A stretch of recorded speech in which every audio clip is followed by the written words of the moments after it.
সন্তানের কষ্ট হলে বাবা মায়ের কতটা কষ্ট হয় আজকে আমরা বাবা মা হওয়ার পরেই বুঝতে পারলাম। আজকে ভিডিওটা করার কোনো ইচ্ছে ছিল না, তবু ভিডিও পারপাস ভিডিও করতে হয়, তো সেজন্য ছোট্ট একটা ভিডিও করেছিলাম।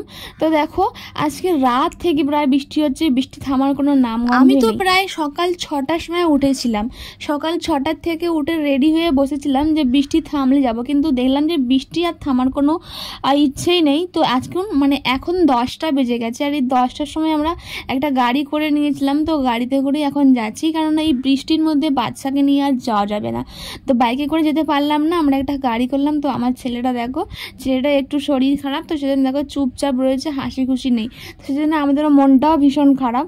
বাচ্চা না হাসি খুশি থাকলে কিন্তু মনটা খুব খারাপ হয় বলো। তো আমরা দেখতে দেখতে আইটিসি হোটেলের পাশ থেকেই চলে যাচ্ছি, আর দেখো বৃষ্টি তো থামার কোনো ইচ্ছেই নেই। আর গাড়িতে করে গেলে আমার প্রচুর সমস্যা হয়, একদিকে তো এরকম জ্যাম, আর প্রচুর বৃষ্টিও হচ্ছে, তার মধ্যে এরকম ঘন্টার পর ঘন্টা চুপচাপ বসে থাকা অসহ্যকর ব্যাপার। সবসময় বাইকে করে গিয়ে গিয়ে অভ্যাস হয়ে গেছে, তো আর গাড়ি করে আমি যেতেই পারি না, কিন্তু কিছু করার নেই, আজকে বাইক নিয়ে তো বের হওয়া যাবে না। ওয়েদারটা সকাল থেকে এমনভাবে বৃষ্টি হচ্ছে, থামার কোনো নামগন্ধ নেই, কিন্তু বাচ্চা নিয়ে আমি কী করে আসবো, সেই জন্য গাড়ি করেছিলাম। তো বৃষ্টি তোমার দেখেই বুঝতে পারছো কীরকম অঝোরে বৃষ্টি হচ্ছে। তো যাই হোক, আমরা তো কথা বলতে বলতে চলে আসলাম হাসপাতালে। তো তারপরে আমি বলে রাখি যে আমার ছেলের কোনো সমস্যা হলে আমি কিন্তু এদিক ওদিক কোথাও দেখাই না, আমি পুরো হাসপাতালে নিয়ে চলে আসি। তো আমরা আজকে এসেছিলাম ফুলবাগান হসপিটালে। তো এই যে আমরা হসপিটালের মধ্যে এখন ঢুকে পড়েছি, ফুলবাগান।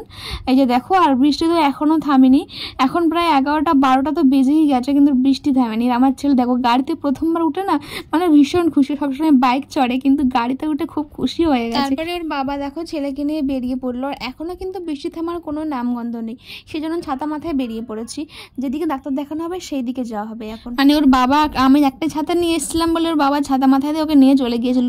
এখন আমরা যেখানে টিকিট করে সেখানে গিয়ে বসেছিলাম, ওর বাবা লাইন দিয়ে দাঁড়িয়েছিল আর আমি ছেলেকে নিয়ে চুপচাপ বসেছিলাম। তারপরে ডাক্তার দেখাতে গিয়েছিলাম, ডাক্তারের কাছে তো আর ভিডিও করা যাবে না, ডাক্তার দেখিয়ে বেরিয়ে দেখলাম যে খেলনা, বাস হয়ে গেল। বাচ্চা থাকা তো এই যে সমস্যা, খেলনা তো কিনে দিতেই হবে। ওর বাবা তো আগে গিয়েই বললো যে না, ছেলের জন্য কটা খেলনা কিনে দিই।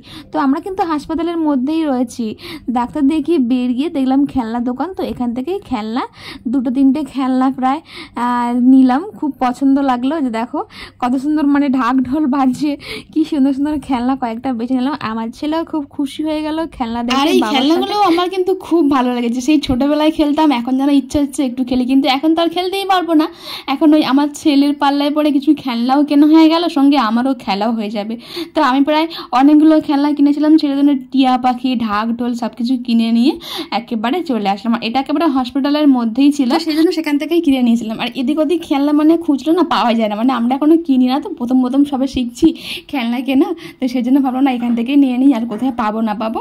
তো যাই হোক, সেখান থেকে কিছু খেলনা কিনে চলে আসলাম ওষুধের দোকানে। কিছু ওষুধ কেনার বাকি ছিল, তো ওষুধ দোকান থেকে কিছু ওষুধ কিনে নিলাম। তো তারপরে দাঁড়িয়েছিলাম গাড়ির জন্য, কিন্তু অনেকক্ষণ দাঁড়ানোর পরে কোনো রকম গাড়ি পাচ্ছিলাম না, কিছু করার নেই, বৃষ্টি তো থামছে না। তারপর ওর বাবা বললো না, আমি একটা গাড়ি করি, এভাবে আর হবে না।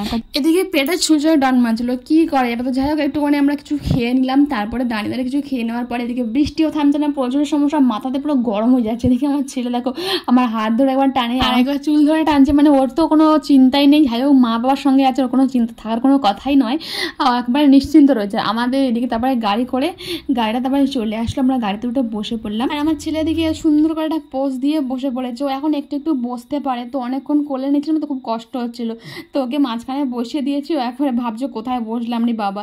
যাই হোক, তারপরে চলে আসলাম আমাদের বামনঘাটা বিরিয়ানির দোকান থেকে। ও বিরিয়ানি নিয়ে নিচ্ছিল, কেননা বাড়িতে তো এখন যাবো, কিন্তু কি খাবার আছে না আছে সেটা তো জানা নেই, সেজন্য আমরা 2 প্যাকেট বিরিয়ানি নিয়ে নিয়েছিলাম। তো আমি বলেছিলাম 1 প্যাকেট নাও, যা আছে বাড়িতে তাই খেয়ে নেবো, কিন্তু ও 2 প্যাকেট নিয়েছিল দুজনের জন্য। আর এই বিরিয়ানিটা এখন বাড়ি গিয়ে আমরা খাবো। তারপরে চলে আসলো দেখো বৃষ্টির মধ্যে, আর এখন কিন্তু প্রায় 3টে বাজে, বেলা 3টে বেজে গেছে, তবুও বৃষ্টি থামেনি, সেই সকাল থেকে একেবারে অঝরে বৃষ্টি হচ্ছিল। তো আমাদের 2 প্যাকেট বিরিয়ানি চলে আসলো। তারপরে বাড়িতে চলে আসলাম, আর আমি ফ্রেশ হয়ে তাড়াতাড়ি করে চলে আসলাম খেতে, খুব খিদে পেয়ে গিয়েছিলো, আর দেরি না করে চলে আসলাম খেতে। আর ছিল বিরিয়ানি, তো বিরিয়ানিটা তো আগে খেতে হবে। তো চলো, প্রচুর তো খিদে পেয়ে গেছে, এখন আমি খাওয়া শুরু করি। আর তোমরা যারা এখনও চ্যানেলটাকে সাবস্ক্রাইব করো অবশ্যই সাবস্ক্রাইব করে দিও। আর দেখা হচ্ছে তোমার সবার নেক্সট কোনো ব্লগে, ততক্ষণ পর্যন্ত সবাই সুস্থ থেকো, ভালো থেকো। আমার তো বিরিয়ানি খুব পছন্দের, তোমাদের কার কার ভালো লাগে অবশ্যই কমেন্টে জানিও। তো এখন সবাইকে টাটা, বাই বাই, সবাই সুস্থ থেকো, ভালো থেকো।